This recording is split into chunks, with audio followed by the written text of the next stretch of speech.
साथ नीट का पेपर को लेकर आज जो भी डेवलपमेंट हुआ है उसके बाद मेरे साथ हमारे खास मेहमान जुड़ चुके हैं। सर आपका स्वागत है। Thank you very much sir. अलग जी हमारे साथ हैं, दिखाइए जरा। Thank you very much sir for joining us.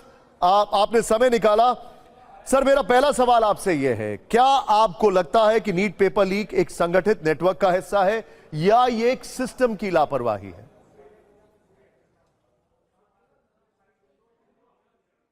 दोनों ही है इसके अंदर। देखिए, आप ये तो एक्सपेक्ट नहीं कर सकते कि चोर चोरी नहीं करेगा। चोर की तो यही भाई वृत्ति है, वो तो करना ही चाहेगा चोरी। तो इसके ऊपर एक नेटवर्क तो बना हुआ है, पर ये नेटवर्क बार बार हमला करे, इसका मतलब कहीं ना कहीं सिस्टम में ढिलाई है।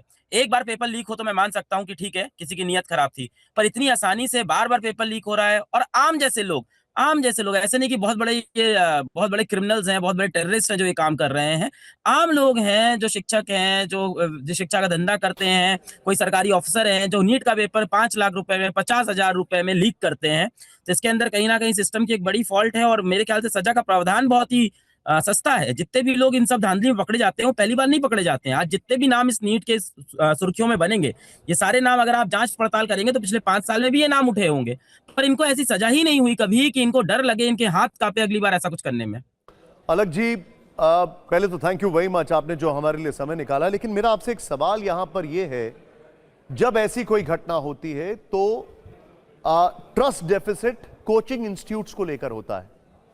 कहा जाता है कि कोचिंग इंडस्ट्री जो है उसका इसमें हाथ हो सकता है, कुछ सेलेक्टेड लोगों का इसमें हाथ हो सकता है। क्या आपको लगता है कि कोचिंग इंस्टीट्यूट्स जो हैं, कुछ सेलेक्टिव, मैं सबको एक तरह पेंट नहीं कर रहा हूं, वो इस सिंडिकेट का हिस्सा हो सकते हैं? बिल्कुल हो सकते हैं, मैं इसमें बिल्कुल डिनाई नहीं कर रहा हूँ। बिल्कुल इसका हिस्सा हो सकते हैं। और मुझे लगता है जो भी कोचिंग इंडस्ट्री से, जो भी शिक्षक, जो भी ऐसी कोचिंग के लोग पकड़े जाएं, उनको फांसी हो जानी चाहिए भाई इसके ऊपर। मतलब मैं तो बोलता हूँ कि कड़ी जांच पड़ताल हो कोचिंग इंडस्ट्री के ऊपर। मैं तो इस चीज को एकदम ओपन सपोर्ट करता हूँ कि अगर बच्चों के भविष्य के साथ ये शिक्षक ही खेलने लगेंगे तो क्या होगा। तो बिल्कुल इसके अंदर कहीं ना कहीं आप जो कह रहे हैं, चांसेस बिल्कुल ओपन है कि हो सकता हो कुछ शिक्षक भी इन्वॉल्व हो, कोचिंग इंडस्ट्री भी इन्वॉल्व हो। जो भी इन्वॉल्व है उसके ऊपर कड़ी सजा होनी चाहिए। अलग जी, देखिए आपसे दो टाइप के सवाल पूछ रहा हूं। एक तो मैं मैक्रो लेवल पर आपका पर्सपेक्टिव जानना चाहता हूं और एक मैं कुछ आपसे केस स्पेसिफिक चीजें पूछना चाह रहा हूं। राजस्थान पुलिस के एडीजी ने कहा कि 15 दिन तक गेस्ट पेपर्स जो थे वो सर्कुलेशन में थे फॉर 15 डेज। यही गेस्ट पेपर के आधार पर सारी गड़बड़ी हुई है। अब जब हम बात करते हैं जिस तरीके से ये पूरा सिस्टम चलाया जाता है, तो नीट की तरफ से, क्या एनटीए की तरफ से कहा जाता है कि हमने जीपीएस ट्रैक्ड व्हीकल्स बनाए हैं, हमने यूनिक वाटरमार्क आइडेंटिफायर्स बनाए हैं, सीसीटीवी से निगरानी हो रही है। सर कहानी तो इससे पहले ही हो गई। मेरा सवाल यह है, 15 दिन तक एनटीए को पता नहीं लगा, क्या यह पॉसिबल है?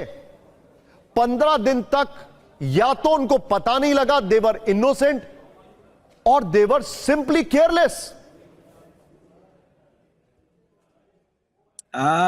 इनोसेंट के चांसेस तो कम है इसके अंदर कि 15 दिन तक ये बात पता ना चले, क्योंकि इतनी बड़ी प्रणाली है, इतना बड़ा एग्जाम करा रही है। और जो बात बच्चों के बीच में आम तरह से फैल रही है कि भाई नीट का पेपर बिक रहा है, आप खरीद लो, नीट का पेपर 50,000 रुपए मिल रहा है, आप ले लो, 5 लाख रुपए मिल रहा है, फलानी जगह आ जाओ, रुक जाओ और रात भर तैयारी कर लो। जब ये बातें इतनी आउट है और सोशल मीडिया के ऊपर इतनी फैल चुकी है, तो एनटीए को ऐसा नहीं हो सकता कि इसके बारे में भनक भी ना लगी हो। जानकारी बिल्कुल होती है, पर देखिए ऐसी जगहों पे ऐसा होता है कि एनटीए भी ये सोचता है कि ये रूमर्स भी हो सकती है इन चीजों को दबाने का। पर इसके ऊपर जांच पड़ताल अगर पेपर के पहले कर लेते, तो पेपर के बहुत सारे सेट होते हैं एनटीए के पास, वो पेपर का सेट चेंज कर सकते थे, नए सेट से पेपर करा सकते थे। तो बिल्कुल इसके अंदर कहीं ना कहीं एनटीए की जो ये बोलते हैं कि हमने फुल प्रूफ प्लान बनाया है। मुझे याद है एग्जाम से 2-3 दिन पहले ही, लगभग एक हफ्ते पहले एग्जाम से इन्होंने एक लंबा ट्वीट किया था कि ये आपका कोई स्कूल का एग्जाम नहीं है, ये नेशनल लेवल का एग्जाम है। अगर आपको लग रहा है इसके अंदर गड़बड़ी हो सकती है तो आप ऐसे हैं वैसे, मतलब बड़ा ही बच्चों के लिए बड़ा ही डेरिवेटरी टाइप का एक ट्वीट किया था, जो कि 24 घंटे में डिलीट भी कर दिया। वो ऐसा था कि एनटीए है, देखो हम कितने मजबूत हैं और तुम लोग क्या समझते हो, स्कूल का एग्जाम है। 24 घंटे वाला ट्वीट डिलीट भी हो गया। आज बच्चे उसी ट्वीट को क्वेश्चन कर रहे हैं।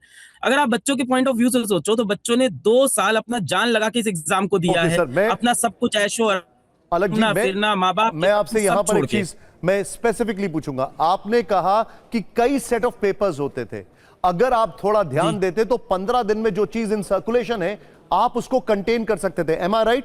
ये पॉसिबल है, राइट? बिल्कुल बिल्कुल। तो फिर बिल्कुल तो फिर मेरा सवाल खड़ा ये होता है सर, है ना, बड़ी जिम्मेदारी के साथ एक नेशनल चैनल पर यह सवाल मैं पूछ रहा हूं कि क्या कहीं अंदर से ही तो कोई मिला हुआ नहीं है जो चाहता था कि एग्जाम कैंसिल ना हो, जो चाहता था कि वो चीजें आउट इन पब्लिक रहे और उसका फायदा हो रहा हो? देखिए, टॉप लेवल पे तो ऐसा होना बहुत मुश्किल है कि टॉप लेवल से ऐसी चीजें हों। हाँ, पर नीचे के लेवल पे डेफिनेटली ऐसा होगा कि कोई ना कोई ऐसे पेपर कैसे बाहर जाएगा? सिस्टम के अंदर से ही तो पेपर गया है। पेपर तो सिस्टम में ही बना है, तो सिस्टम से ही बाहर गया होगा। पर पेपर को कैंसिल ना करना, चेंज ना करना, इसके पीछे मुझे लगता है कि ये नियत नहीं होती है कि पेपर लीक हुआ है तो होने दें। उसके पीछे ये नियत ज़्यादा होती है कि इतना बड़ा जो ऑपरेशन है, इसको कैसे सँभालेंगे? देखिए, ज़्यादातर एजेंसियाँ यही चाहती हैं कि काम कितनी आसानी से हो जाए, कितना हैसल फ्री हो, कितनी ट्रबल हमारी कम हो। तो ये एक बड़ा रीज़न रहता है कि इन चीज़ों को ये अवॉइड करना चाहते हैं और मैं उम्मीद करता हूँ, आशा करता हूँ, बच्चों की तरफ से आशा करता हूँ कि इसके अंदर सिस्टम इन्वॉल्व ना निकले, वरना बच्चे किस उम्मीद से आगे तैयारी करेंगे एग्ज़ाम की, किस उम्मीद से वो भई अपने भविष्य के बारे में सोचेंगे, सिस्टम के अंदर का कोई इसके अंदर ना हो। फ्रेश और बजट फ्रेंडली वेजिटेबल्स चाहिए? सिर्फ फ्लिपकार्ट मिनट्स पर मिलती हैं सब्जियां। सुपर